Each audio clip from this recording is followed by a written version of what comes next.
Good afternoon students. आज मैं आप लोगों को कहानी लेखन के बारे में बताने जा रही हूँ बच्चों। कहानी आप लोग बचपन में अपने दादी बाबा से सुनते रहे हैं, नानी से सुनते रहे हैं।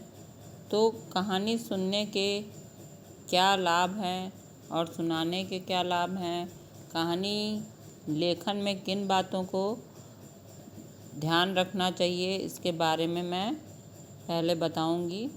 कहानी जो है ये एक गद्य विद्या है और अपनी अभिव्यक्ति का सशक्त माध्यम है। ये बच्चों को कहानी सुनना और सुनाना बहुत अच्छा लगता है। जो बात वो ऐसे नहीं सीख पाते हैं वो कहानी के माध्यम से आसानी से सीख जाते हैं, क्योंकि कहानी से जहाँ एक और मनोरंजन होता है, वहीं कहानी के माध्यम से बड़े बड़े भाव और गंभीर विषय का हम आसानी से ज्ञान प्राप्त कर लेते हैं। यानी कहानी के द्वारा किसी भी गंभीर विषय को भी बहुत अच्छी तरह प्रस्तुत किया जा सकता है।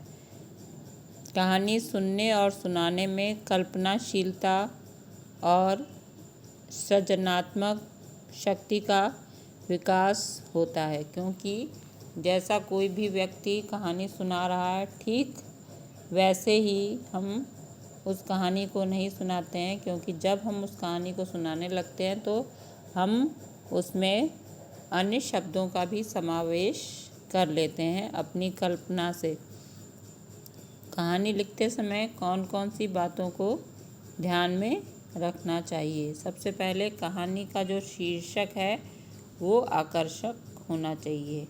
जैसे प्रस्तुत कहानी है लालची मित्र, तो ऐसे ही शीर्षक से ही उत्सुकता जागती है कि आखिर इसमें लालची मित्र को क्यों कहा गया है।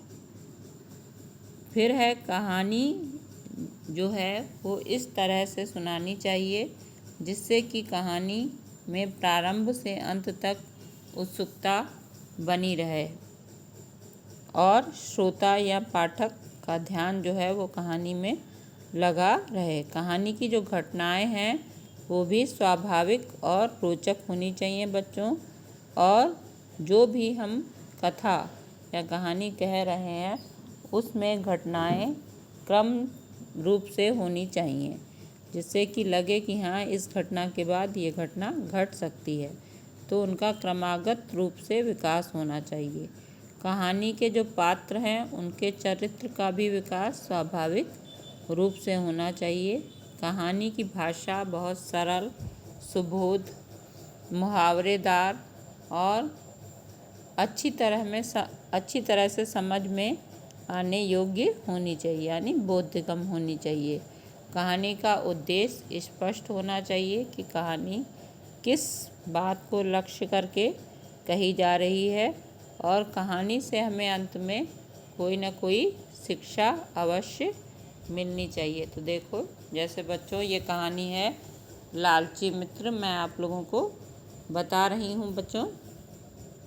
किसी नगर में जो हैं वो 3 घनिष्ठ मित्र रहते थे। एक बार वे व्यापार के लिए परदेश रवाना हुए यानी विदेश को गए, दूसरे देश को गए। रास्ते में उन्हें मोहरों से भरी हुई एक थैली मिली।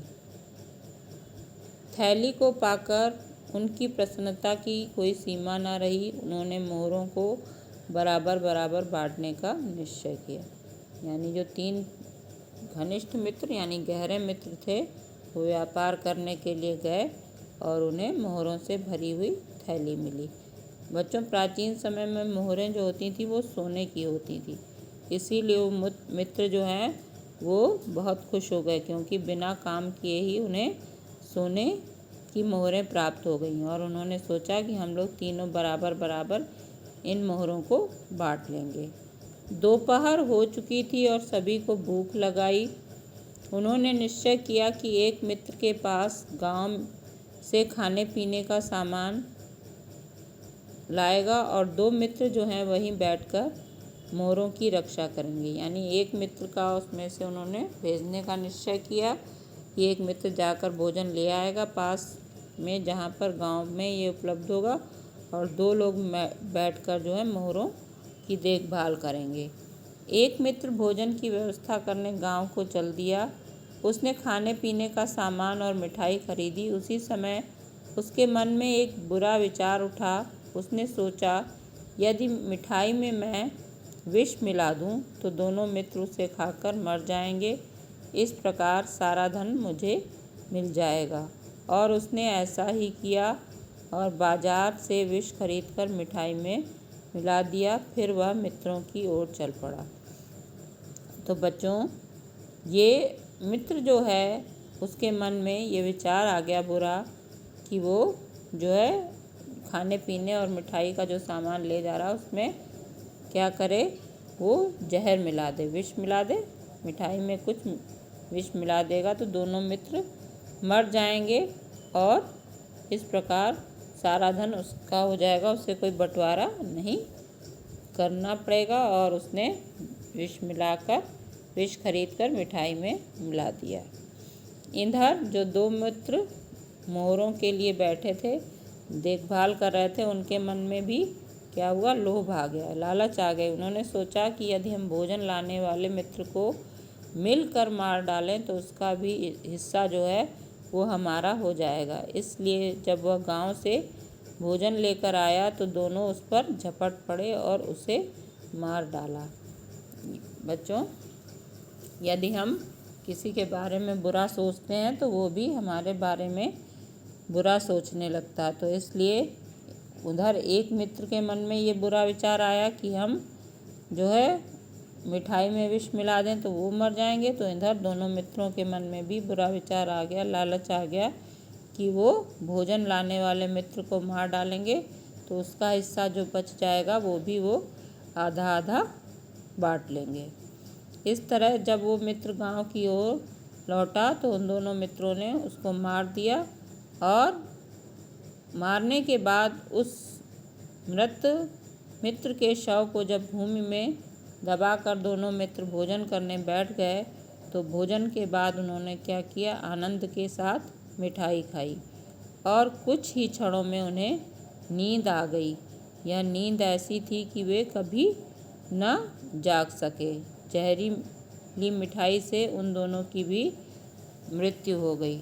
इस प्रकार लालच के कारण तीनों मित्र जो हैं वो मृत्यु को प्राप्त हो गए।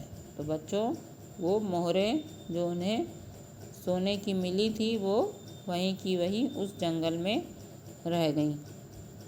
किसी के हाथ कोई भी चीज़ नहीं लगी। तो इसीलिए कहा जाता है, इस कहानी से हमें अगर पूछा जाए क्या शिक्षा मिलती है तो ये शिक्षा मिलती है कि लालच जो है वो बुरी बला है। और दूसरा ये भी हम सोच सकते हैं कि तीनों मित्रों ने जो है कोई भी परिश्रम नहीं किया, क्योंकि जब हम परिश्रम से कोई चीज़ प्राप्त करते हैं तो हमें उस चीज़ का मूल्य पता होता है और हमारे अंदर ईमानदारी की भावना भी आती है। क्योंकि उन तीनों मित्रों को जो है वो मोहरों की थैली ऐसे ही बिना प्रयास के, बिना परिश्रम किए मिल गई थी। इसलिए वो उन मोहरों का मोल समझ नहीं पाए कि वे उन तीनों के लिए कितनी अमूल्य थीं। यदि वे थोड़ा थोड़ा करके बांटते तो वो मोहरें जो है वो तीनों के ही काम आती और तीनों का ही जीवन सुखी हो जाता है। तो इस कहानी से ये भी हमें समझ में आता है कि जो कार्य हम परिश्रम और मेहनत से प्राप्त करते हैं तो वह हमें जो है उसका उपभोग करने में हमें आनंद प्राप्त होता है। और जो वस्तु या धन हमें बिना प्रयास के ही अनायास ही मिल जाता है तो उसका कोई मूल नहीं रह जाता। इसलिए उन तीनों मित्रों के मन में धन के लोभ के कारण बारी बारी से जो है वो बुरे विचार आए। तो बच्चों, इस कहानी से हमें ये शिक्षा मिलती है कि हमें लोभ या लालच जो है कभी भी नहीं करना चाहिए, क्योंकि लालच जो है वो बुरी बला है और उसके साथ साथ अन्य और भी अवगुण हमारे दिमाग में आ जाते हैं और हमारा जीवन जो है वो अर्थहीन हो जाता है। तो बच्चों, आपको ये कहानी लालची मित्र समझ में आ गई होगी और इसके द्वारा यह भी समझ में आ गया होगा कि कहानी में जो है वो घटनाएं वो क्रमगत रूप से होनी चाहिए। कहानी का जो आरंभ है, शीर्षक, वो भी रोचक होना चाहिए, जिससे कि हमें कहानी प्रारंभ से अंत तक पढ़ने में उत्सुकता बनी रहे और कहानी का उद्देश्य भी स्पष्ट होना चाहिए और कहानी से कोई ना कोई शिक्षा अवश्य मिलनी चाहिए। तो बच्चों, अब आपको कहानी लेखन के बारे में समझ में आ गया होगा। यदि फिर भी किसी बात को समझने में कोई समस्या आती है तो आप मुझसे पूछ सकते हैं बच्चों। धन्यवाद।